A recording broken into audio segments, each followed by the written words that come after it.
भूख तहजीब के आदाब भुला देती है।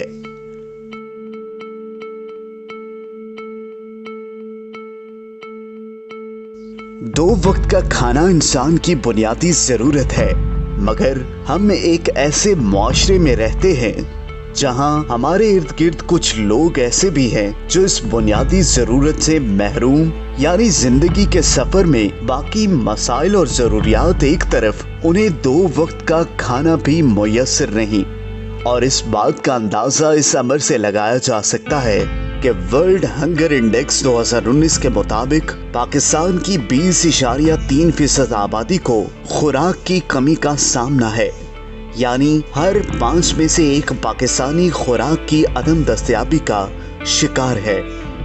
और फिर खुराक का ये फुकदान माशरे में बहुत सारे मसाइल और खराबियों को जन्म देता है, और फिर ऐसे पेचीदा मसाइल जन्म लेते हैं कि जिनका शिकार फिर वही तबका होता है जिनके लिए खुराक का हुसूल कोई मसला नहीं।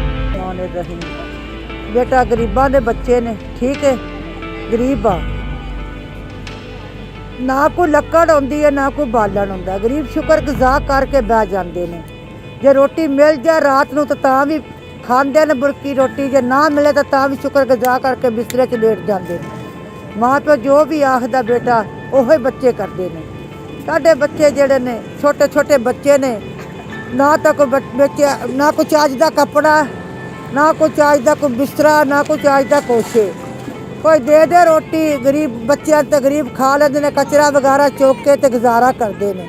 सिर्फ इन्हों आपदे बच्चों ने, गरीबों ने बच्चों ने कोई मदद नहीं है, ते ना कोई गरीब कोई आख सकता कि सानू दियो या ना दो। सारिਆਂ ਨੂੰ पता है कि गरीब की मदद करनी है, कर सकते हैं, दे सकते हैं, कि गरीब शुक्र गुजार करके जो भी देन गरीब खा पी लेंगे। अल्लाह पाक का शुक्र है। अल्लाह सोने यकीन करके जाने ला इलाहा इल्लल्लाह मुहम्मद रसूलुल्लाह मुसलमान इत्थे कर्ज चुक के शादी करने। आ मेरा भरा बैठा, साढ़े सारे तो छोटा है, 2-3 बच्चे इन्हें शादी की गए, कर्ज चुक के, जे तिकर कर्ज उतारदा पिया, जे नहीं तो नाले तो जाके पुछ के वेख लवो। असी रोइए पुट गए ना, सच रोने, झूठ नहीं रोंदे।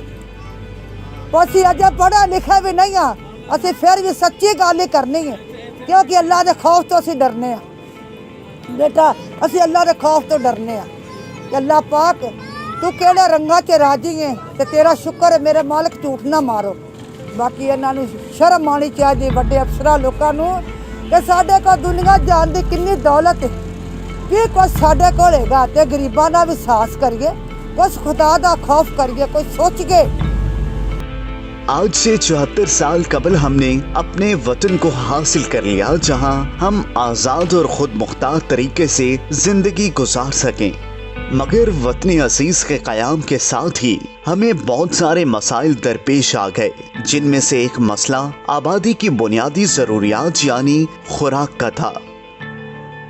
मगर जिस तरह बहुत से दूसरे मसाइल नज़रअंदाज होते रहे, ये मसला भी जूं का तू रहा, और आज ये शिद्दत इख्तियार करके भूख की भयानक शक्ल धार कर हमारे सामने एक चैलेंज बनकर आ खड़ा हुआ है। आखिर क्यों हम 74 साल कबल आजाद होने के बावजूद आज न्यूक्लियर पावर होते हुए भी इस बदतरीन किल्लत का शिकार हैं?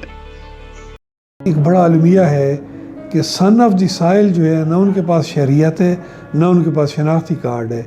अगर उनको शनाख्ती कार्ड दिया भी गया है तो वो महज इसलिए दिया गया कि इसको एज वोटर उन्होंने इस्तेमाल करना है, ना इनकी क्वालिटी ऑफ लाइफ है। इनकी ज़िंदगी आप जाकर देखें, न्यूट्रिशन ज़ीरो लेवल पर है, और इनकी जो तालीम का कोई वहाँ पे बंदोबस्त नहीं है कि बच्चे जो है उनके ऐसे, हम सरेकी में कहते हैं कि रुल रहे होते हैं। मेरे ख़्याल में आज के दौर में कोई भी ऐसी ज़िंदगी गुजारना गवारा नहीं करेगा जो इनकी ज़िंदगी गुजर रही है। यूनाइटेड नेशन ऑर्गेनाइजेशन के मुताबिक 2050 तक पाकिस्तान की आबादी 2 गुना हो चुकी होगी। आज हम अपनी आबादी के 20.3% लोगों को खुराक की मतलूबा मिकदार देने से कासिर हैं। तो क्या आबादी के 2 गुना होने पर ये तनासुब भी 2 गुना हो जाएगा? क्या हमारे बच्चे हमारी नजरों के सामने भूख से बिलखते रहेंगे? क्या हमारी ज़राअत और इंडस्ट्री इस काबिल हो जाएगी कि आबादी के 2 गुना होने के बाद मतलूबा मिकदार में खुराक की पैदावार को यकीनी बना सके। खुराक की अदम दस्तयाबी के 2 बुनियादी अवामिल हैं। एक पहलू तो ये है कि मतलूबा मिकदार में खुराक की पैदावार हो ही ना रही हो, और दूसरा पहलू ये है कि खुराक का ज़या इस कदर हो कि साहिबे इस्तिताअत तबका अपनी ज़रूरियात से ज़्यादा खुराक हासिल करके अपनी ज़रूरत के जितनी इस्तेमाल करे और बाकी ख़राब होने के लिए छोड़ दे।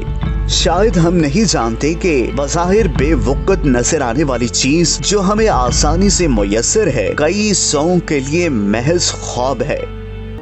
बड़ा अक्सर हमसे ये सवाल पूछा जाता है कि पाकिस्तान में, लाहौर में कोई भूखा नहीं सोता, लेकिन हम भी पहले उन्हीं लोगों में शामिल थे जिसमें बिलीव कर लेते थे। लेकिन आपको शायद अंदाज़ा ही ना हो कि गुर्बत किस मकाम पर पहुंची हुई है। और सफ़ेद पोश आदमी ख़ास तौर पे, जो आदमी मांगता नहीं है, जो आदमी सड़कों पर नहीं जाता, जो भीख नहीं मांगता, उसके हालात ज़्यादा ख़राब हैं क्योंकि वो किसी से मांग नहीं रहा। और फूड बैंक्स कम्युनिटीज़ में बनाने का मकसद ये था कि उन लोगों तक पहुंचा जाए जिनको खाने की ज़रूरत है। और आजकल के दौर में बड़े ही अफसोस से कहना पड़ता है कि 21वीं सदी में जहाँ पे हम चाँद पे जाने की बातें करते हैं, जहाँ पे हम टेक्नोलॉजी की इतनी बातें करते हैं, we are not able to solve a very basic problem जो कि भूख का मसला है। आज भी आम आदमी को स्ट्रगल करना पड़ता है खाने के पीछे। आज भी आम आदमी सड़क पर, चौराहे पर भूख के पीछे भीख मांग रहा है। सो हमारा ये मकसद था कि हम किस तरह इस खाने को एक्सेसिबल बनाएं। आम आदमी के लिए खाना बेसिक नीड है, मतलब वो खाना नहीं होता तो वो बच्चे को स्कूल नहीं भेजता, खाना नहीं होता वो चोरी करता है, खाना नहीं होता वो घर में वायलेंस करता है। तो मेरा मकसद इस वक्त यही है कि मैं टारगेट माशरे के उन लोगों को अपने पूल के अंदर शामिल कर रहा हूँ जो कि वल्नरेबल हैं, जो कि मज़ीद वल्नरेबल हो गए हैं पेंडेमिक के बाद, और मेक श्योर कर रहे हैं कि इस तरह हम लार्ज स्केल के ऊपर एटलीस्ट जो घर के अंदर बेसिक नेसेसिटीज़ हैं, जो फूड है, जो कि फंडामेंटल राइट है, कोई लग्जरी नहीं, हम उनके घर में किस तरह इंश्योर करा सकते। गंदुम का एक एक तोशा किसान किस कदर मेहनत और खून रेजी से बीज कर परवान चढ़ाता है, शायद हम सोच भी ना सकें। और फिर किन मराहिल से गुजर कर वो गंदम हमारे सामने रोटी की शक्ल इख्तियार करती है, ये कठिन मरहला है। लोकल मार्केट्स में खुराक रसद और खुराक की कीमतों का तयन भी अहम मौजू है। आम आदमी के लिए खुराक का हुसूल इसी सूरत मुमकिन है कि लोकल मार्केट्स में खुराक की फराहमी इस कदर हो कि कीमतें बरकरार रह सकें और ज़ख़ीरा अंदोज़ी से बचा जा सके। मगर सितम ज़रीफ़ी ये कि हमारे यहाँ ज़राअत के लिए जदीद टेक्नोलॉजीज़ का फुकदान है और खुराक की पैदावार हमें महंगी पड़ती है। वहीं पर ज़ख़ीरा अंदोज़ी भी इतनी ज़्यादा है कि आए दिन खुराक की किल्लत मसनूई महंगाई को जन्म देती है। मंडी में मखसूस तबके की जारादारी और ज़ख़ीरा अंदोज़ी का किला कुमा किए बगैर लोकल मार्केट्स में वाफिर मिकदार में खुराक की फराहमी महज एक अधूरा ख्वाब है। फिर इन खुराक माफिया का शिकार तो हुकूमतें भी नजर आती हैं कि अगर इन चीजों के दाम बढ़ाना पड़े तो ऐसे में आम आदमी की क्या मजाल कि वो अपना पेट काट कर खाली पेट भूख के आलम में इन अनासिर का मुकाबला कर सके।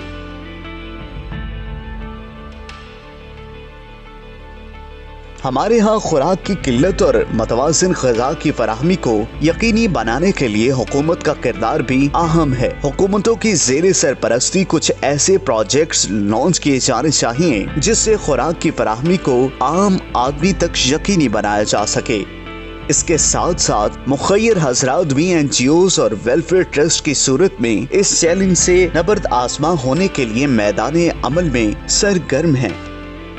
वो खुराक की तरसील के लिए किस तरह से काम कर रहे होते हैं और उनका लाए अमल क्या होता है कि जिससे वो कार खैर में अपना ज्यादा से ज्यादा हिस्सा डाल सके। बदकिस्मती से हमारे यहाँ 4.5 करोड़ आबादी ऐसी भी है जो गैर मयारी और गैर मतवाज़िन खुराक इस्तेमाल करने पर मजबूर है। सारा इल्जाम हुकूमतों के सर पर डालने और उन्हें कोसने की बजाय अगर हम भी इस कार खैर में अपना हिस्सा डालें, मुखय्यर हजरात के साथ ताउन करके खुराक की फराहमी को यकीनी बनाने का अज़्म कर लें और खुराक का ज़िया आज इसी वक्त बंद कर दें, तो हो सकता है कि हमारी इन काविशों की वजह से किसी नंगे बदन, भूखे पेट और बिलखते हुए बेबस इंसानों के मुंह तक कुछ नवाले पहुंच सके और उस मासूम जान के दिल से निकली हुई दुआ हमें हमारी मंजिल मुराद तक जा पहुंचाए। रिस्क की तरसील में इंसानियत की ताज़ीम है। यही है ज़ौक़े इबादत की इंतहा सागर। गमे हयात के मारों का एहतराम करो।